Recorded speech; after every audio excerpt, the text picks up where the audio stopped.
تو آئیے سنتے ہیں آج کی ویڈیو میں جنات سے متعلق ایک پراسرار کہانی۔ عید کا دن تھا، دوپہر کا وقت تھا۔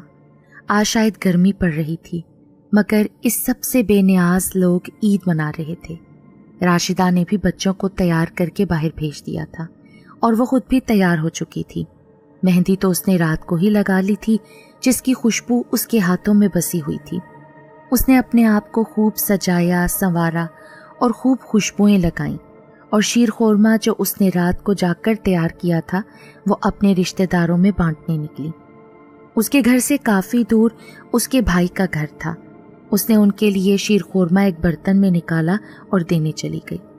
اس کے چھوٹے بچے تھے، اس لیے یہ کام وہ خود ہی انجام دے رہی تھی۔ اس بہانے وہ سب سے عید بھی ملتی جا رہی تھی۔ کچھ عیدی اسے ملی تو کچھ وہ بچوں میں بانٹ رہی تھی۔ عام دنوں میں اس کا کہاں نکلنا ہوتا تھا۔ شیر خورمہ تقسیم کر کے وہ عید کی روایت نبھا رہی تھی۔ وہ اپنے بھائی کے گھر جانے لگی تو گلی میں کھیلتے ہوئے اپنے بچوں کو ہدایت کی کہ میں بھائی کے گھر جا رہی ہوں، ابھی آتی ہوں، تم یہیں کھیلنا، دور مت جانا، میں ابھی آئی۔ جی امی، بچے کہہ کر دوبارہ کھیل میں مصروف ہو گئے۔ راشدہ ہاتھ میں شیر کا برتن لیے تیز تیز قدموں سے گراؤنڈ پار کرنے لگی۔ ایک تو شدید گرمی تھی، دوسرے راشدہ کو گھر آنے کی بھی جلدی تھی۔ یہ گراؤنڈ اس کے گھر سے کچھ فاصلے پر تھا۔ ابھی راشدہ گراؤنڈ کے درمیان میں تھی کہ اسے پیچھے سے کسی نے اس کا نام لے کر پکارا، راشدہ، راشدہ۔ پہلے تو اس نے کوئی توجہ نہ دی، مگر دوسری پکار پر اس نے بے اختیار پیچھے مڑ کر دیکھا، اور پیچھے دیکھتے ہی جیسے وہ اپنی جگہ جم کر رہ گئی۔ راشدہ اورنگی ٹاؤن 7 نمبر میں رہتی تھی۔ اس کے 5 بچے تھے۔ اس کے گھر سے کچھ فاصلے پر جو گراؤنڈ تھا وہاں پیر بازار لگا کرتا تھا۔ اس سے آگے قطر ہسپتال تھا، پھر اس کے بھائی کا گھر تھا۔ عام دنوں میں یہاں بچے کرکٹ کھیلتے یا پتنگ وغیرہ اڑایا کرتے تھے۔ اس وقت گرمی کی وجہ سے یہ ویران پڑا تھا۔ تو پھر راشدہ کو کس نے پکارا تھا؟ دور تک کوئی دکھائی نہیں دے رہا تھا۔ راشدہ نے چاروں طرف نظریں دوڑائیں۔ پکارنے والے کو نہ پا کر وہ آگے بڑھی تو اسے لگا اس کے کندھوں پر کسی نے کئی من وزنی سامان لاد دیا ہو۔ اسے اپنا سر بھی بھاری بھاری محسوس ہونے لگا۔ وہ اپنے بھائی کے گھر پہنچی، پر اب اس میں وہ پہلے والی خوشی اور سرشاری نہ تھی جسے اس کے بھائی نے بھی محسوس کیا، تو پوچھے بنا نہ رہ سکے۔ کیا بات ہے راشدہ، تمہارا چہرہ کیوں اترا ہوا ہے؟ کوئی بات ہو گئی ہے کیا؟ گھر میں تو سب خیریت ہے نا؟ انہوں نے پریشان ہو کر کئی سوال ایک ساتھ کر ڈالے۔ ارے نہیں بھائی، آپ پریشان نہ ہوں، گھر میں سب خیریت ہے، میں بھی ٹھیک ہوں، بس رات بھر جاگنے کی وجہ سے طبیعت کچھ بوجھل بوجھل سی ہو رہی ہے، آرام کروں گی تو ٹھیک ہو جاؤں گی۔ راشدہ کی بات پر اس کے بھائی مطمئن ہو گئے اور حسب روایت اپنی بہن کو عیدی دی، جسے اس نے خاموشی سے لے لیا۔ چلتے وقت وہ اپنے بھتیجے بھتیجی کو عیدی دینا نہ بھولی تھی۔ گھر آ کر اسے پتہ نہیں کیا ہوا کہ وہ گھر کی دہلیز پر جا کر لیٹ گئی۔ کچھ دیر بعد اس کا بڑا بیٹا کھیل سے فارغ ہو کر گھر آیا تو اپنی ماں کو یوں لیٹے دیکھ کر پریشان ہو گیا اور پوچھنے لگا، امی آپ یہاں دہلیز پہ کیوں لیٹی ہیں؟ کمرے میں جا کر لیٹ جائے نا۔ اس کا اتنا کہنا غضب ہو گیا، وہ ایک جھٹکے سے اٹھی اور اپنے بیٹے کو مارنا پیٹنا شروع کر دیا۔ اس کا بیٹا اس اچانک افتاد سے گھبرا اٹھا اور اپنے بچاؤ کے لیے چیخنے چلانے لگا۔ اتفاق سے راشدہ کا شوہر اپنے دوستوں سے عید مل کر واپس آیا تو اس نے دیکھا راشدہ گھر کا سامان توڑ پھوڑ رہی تھی۔ اس کا بیٹا اپنے آپ کو اس کے چنگل سے چھڑا کر خود کو کمرے میں بند کر چکا تھا۔ اس کے شوہر کو یہ دیکھ کر حیرت ہوئی کہ یہ اچانک راشدہ کو کیا ہو گیا۔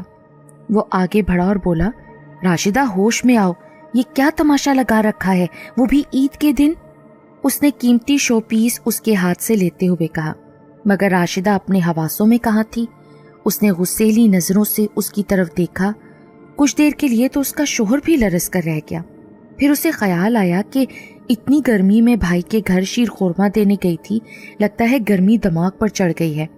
وہ فوراً گیا اور تولیہ گیلا کر کے لایا اور اس کے سر پر رکھ دیا، جس سے واقعی وہ کچھ بہتر ہو گئی۔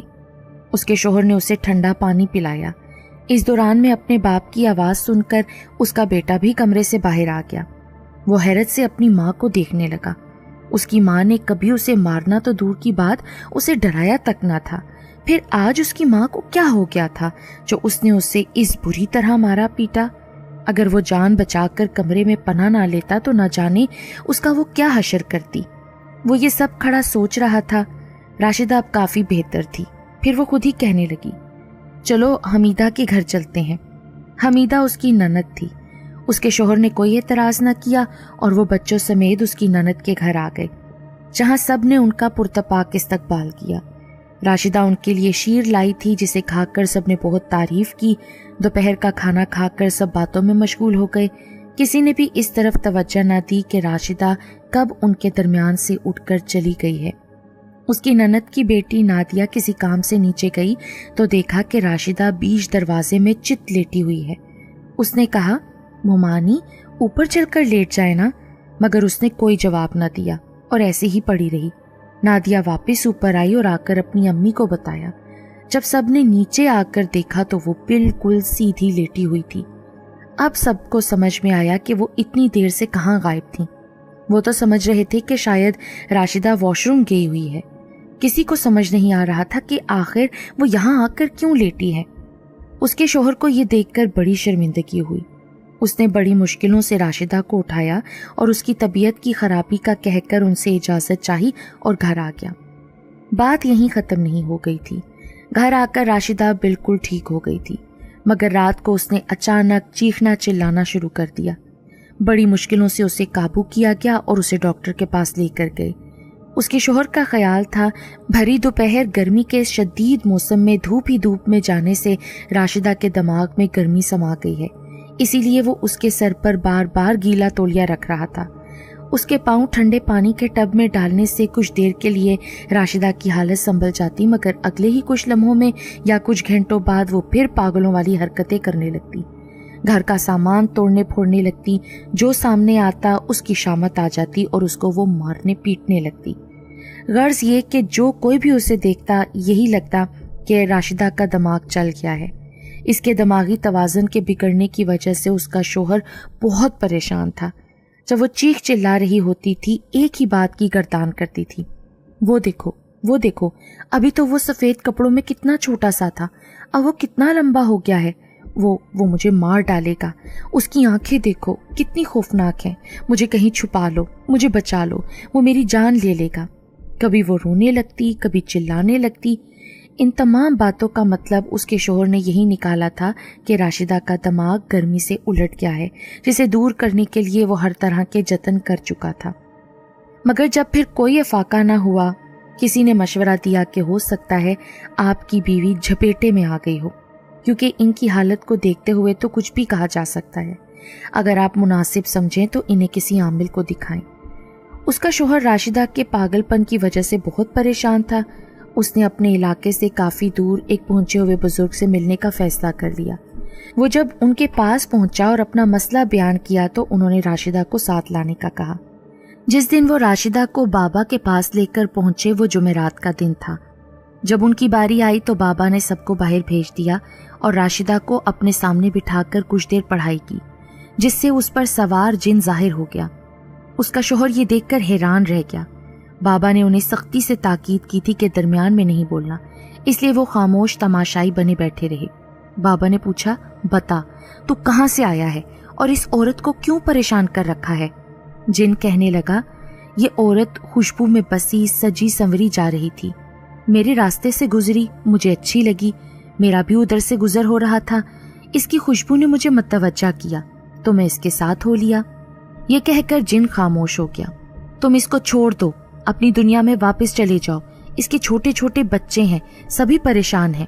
نہیں، ہرگز نہیں، یہ مجھے اچھی لگی ہے، میں اس کو چھوڑ کر کہیں نہیں جاؤں گا، یہ اب میری ہے۔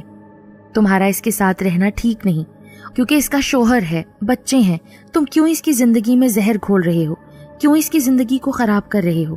چلے جاؤ۔ میں کہیں نہیں جاؤں گا، آپ درمیان سے ہٹ جائیں، یہ میرا اور اس عورت کا معاملہ ہے۔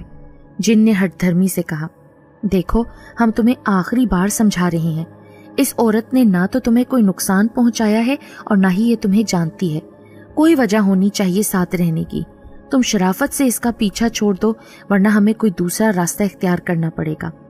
بابا نے پرجلال لہجے میں کہا، مگر اب کی بار کوئی جواب نہ آیا۔ اس سے صاف ظاہر تھا کہ جن اپنے موقف پر ڈٹا ہوا ہے۔ یہ دیکھ کر بابا بھی مشتعل ہو گئے۔ انہوں نے اپنا جلالی وظیفہ پڑھنا شروع کر دیا۔ کچھ ہی دیر بعد جن منت سماجت پر اتر آیا۔ اس کی ساری ڈھٹائی بابا کے آگے ڈھیر ہو چکی تھی اور وہ بری طرح گھگیا رہا تھا۔ اس کے بعد بابا اور اس جن کے درمیان کیا معاملات طے پائے یہ الگ کہانی ہے۔ بس اتنا جان لیجئے کہ وہ جن شکست خوردہ ہو کر چلا گیا۔ بابا نے صرف اتنا بتایا، اگر ہم چاہتے تو اسے اپنے علم سے جلا کر بھسم کر دیتے، مگر قصور صرف اس کا نہیں، اس خاتون کا بھی ہے جنہوں نے اس مصیبت کا انتظام خود کیا ہے۔ اسی لیے عورت کو ڈھیر ساری خوشبوئیں لگا کر باہر جانے سے منع کیا گیا ہے۔ خیر، یہ دم کیا ہوا پانی اور یہ تعویذ گلے میں ڈالنے کے لیے ہے۔ اسے اپنے گلے میں ہمہ وقت ڈالے رکھیں تو ہر قسم کی بلاؤں سے محفوظ رہیں گے۔ اس دن کے بعد سے راشدہ بالکل ٹھیک ہے۔ آج تو وہ نانی دادی بن چکی ہے، مگر تعویذ اب بھی اس کے گلے میں موجود ہے۔ آج بھی اس گراؤنڈ جہاں اب گورنمنٹ گرلز کالج تعمیر ہو گیا ہے، گزرتے ہوئے راشدہ کو خوف محسوس ہوتا ہے۔